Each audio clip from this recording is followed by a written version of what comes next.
Hi, this is Larry Zorro. Today we're going to talk about dreams. You know, you had a dream. You bought a piece of property, and you had hopes. You had hopes of growing something. I know there's this guy in Japan, and in the old days he was able to. I don't think he's still alive, but he was able just to throw seeds out, and it'd grow into a luscious garden plant that you could eat. And it was just nature was so wonderful because he had soil depth and he had enrichment of the soil.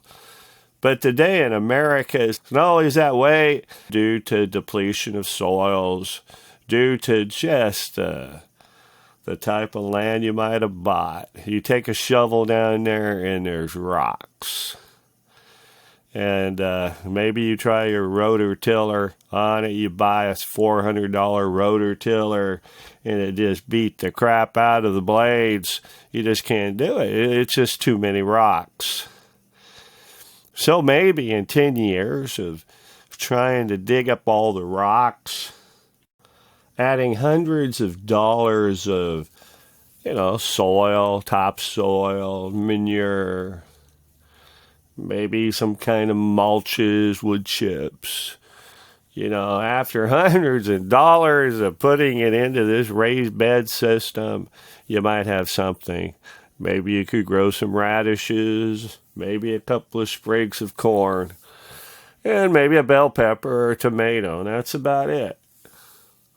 And you're really, for the most part, you can't do that on your whole 5 acres. If that's how much land you have, you can't do it there. But you notice the weeds seem to grow very well on the land you bought. The land you got ripped off, you get what you pay for, and maybe you pay too much for the land, Maybe everybody, before they buy their land, they should take a shovel and see how the soil depth is. Well, anyway, it doesn't matter how it happened. It happened. You don't have soil depth. And that's why I wrote this book. Hay pillars. It's about hay pillars. I put the title of the book is actually Hay Gardens Without Bales, because I started with bales. I thought that was a good idea. I thought that was a perfect idea. But you had to make the baler. And you had to use a lot of twine. Twine gets messy when it's left in the garden and your mowing equipment. It just tangles up with everything you use, and just baler twine's not the best thing. And so I came up with a newer method with wire. But I'm finding out that perhaps, you don't even need the wire. The fencing wire. What are they, 2x2 fencing wire? You may not even need that. But it's in my book, and it's probably the best way to go if you got treated prepared hay. But now I'm doing them when they're green. You go, oh, that'll burn up, Larry, that'll burn. Not now. It's not hot enough. If you try to do something like that in 80, 90 degree heat, it'll turn into a ball of fire. No, I'm just kidding. But it could, spontaneously ignite, but I kind of doubt it. It'll just get so hot. Whatever you plant, it'll wilt. And you got it good. It's only, first part of May. Some places, they get over their frost within, around the 15th. So you got a couple of good weeks. You could have that aging green bale will age. It takes about a week. It'll be really safe. I'm growing potatoes right now. I had these potatoes I bought from Walmart. They were terrible potatoes, red potatoes, and I kind of discarded them. But now they're getting kind of sprigs to them, so I'll plant them and get something better, something fresh from those potato plants. And doing them in green bales. Bales, don't have to be so high for potatoes. I'd have double the size of those pillars. I call them bales because they are. They're just bales made without, a machine, a baler machine. It saves you a lot of work. And I do at least one a day. And now I've got 2 spuds, 2 potatoes, growing. Let's see what else I add. Oh, yeah, I added Yeah, basil, and I added, these are green ones I'm doing.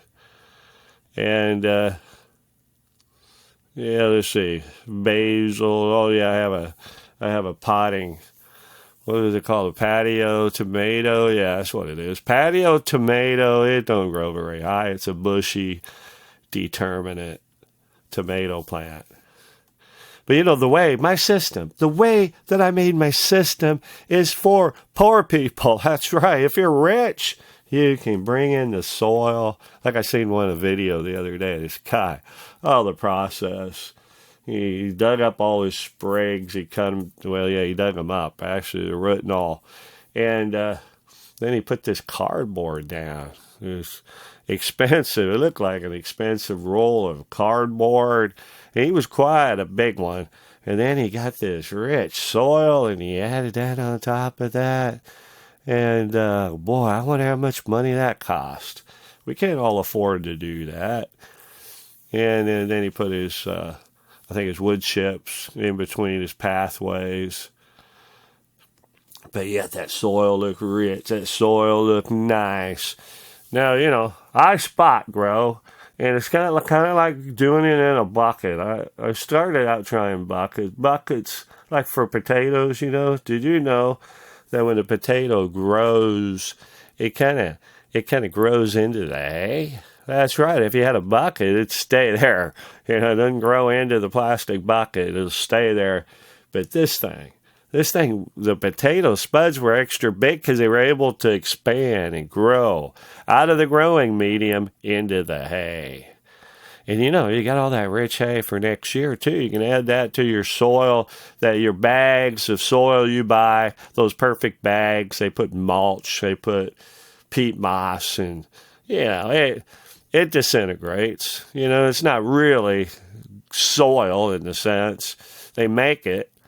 And it's, but it's good enough for a season. And the next season, you'll have a little hay to put with it, and you'll be able to grow fantastic garden. Fantastic. That's right. This year, I don't know. I think I just enjoy gardening. I like to watch stuff grow. Maybe more so than I like to eat it. You know, you can get I probably got about 7 or 8 tomato plants right now. You don't need that many. 2 or 3. That's about all you really need if it's for a person. You know, if you got a big family, then you could use more tomato plants. My garden is just for myself, and it's big.